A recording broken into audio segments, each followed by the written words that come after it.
Good morning to everyone joining us today on our devotion time on our Life in Focus podcast. Thank you for being with us all week. I pray that you have been able to be with us all week. God has given us some great devotions to glean from the Word of God and apply them to our daily lives. Today, as I was studying the Word, the Lord just really began to impress upon my spirit the word courage.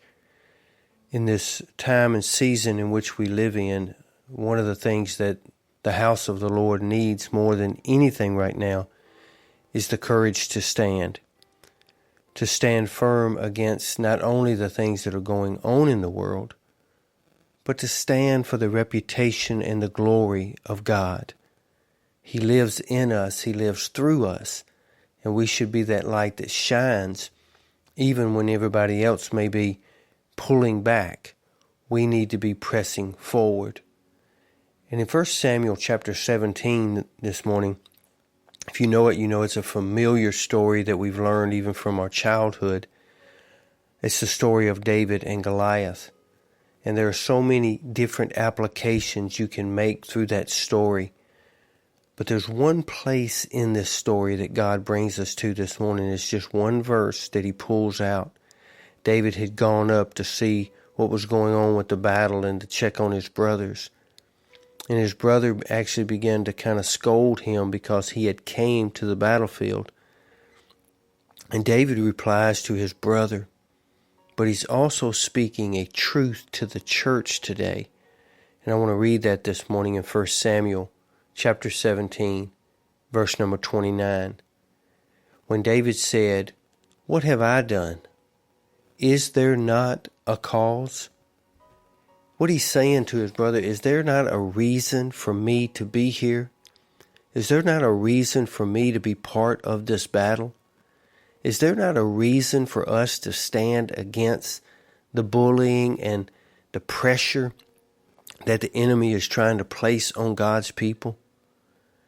The giant warrior Goliath, see, he stood and he mocked the army of God, and he mocked the God of Israel. And while doubtless there were many there that didn't like it, none were willing to stand up against it. And that's exactly what David was talking about. Is there not a reason to stand right now? Do you know what the history of our people and the history and reputation of our God will be if we do not stand right now? Everyone seemed to cower down except for that young boy named David, who answered that call, "Is there not a cause?"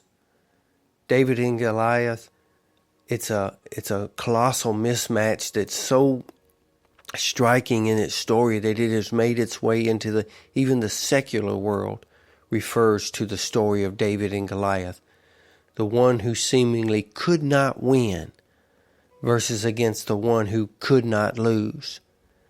But when God got involved, we see that the one who was perceived to be the weakest was actually the strongest.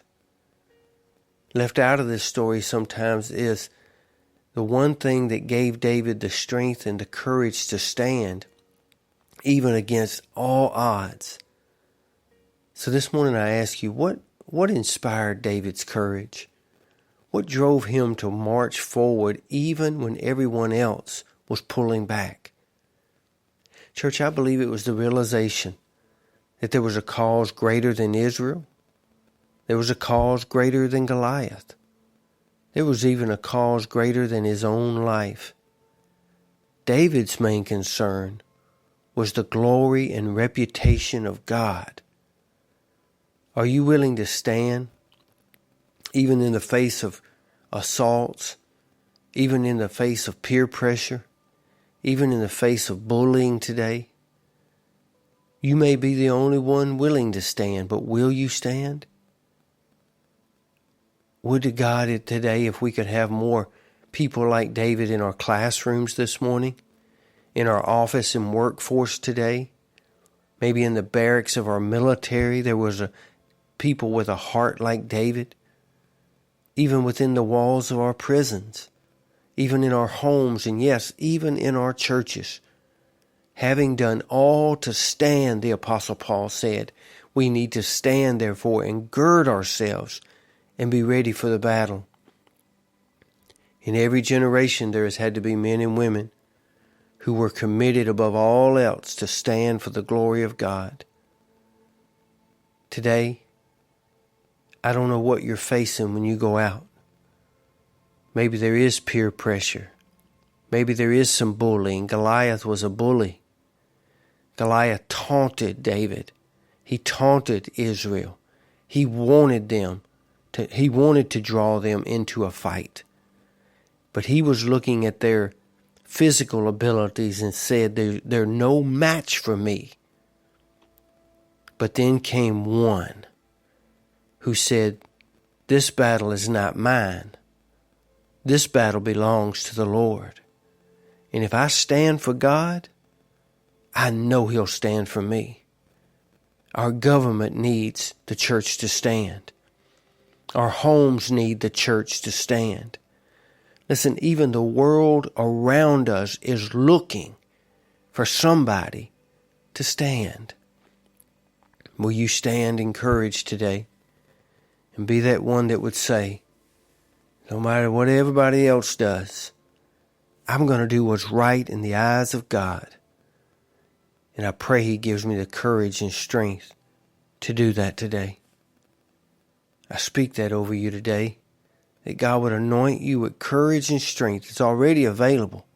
It was paid for on the cross of Calvary. The blood was shed to give us courage to stand in this generation. You be safe, you be strong, and you be blessed. I pray you have a great weekend. I pray God give you the courage to stand. Lord's will, we'll see you back here again on Monday. I sure hope you have a great day.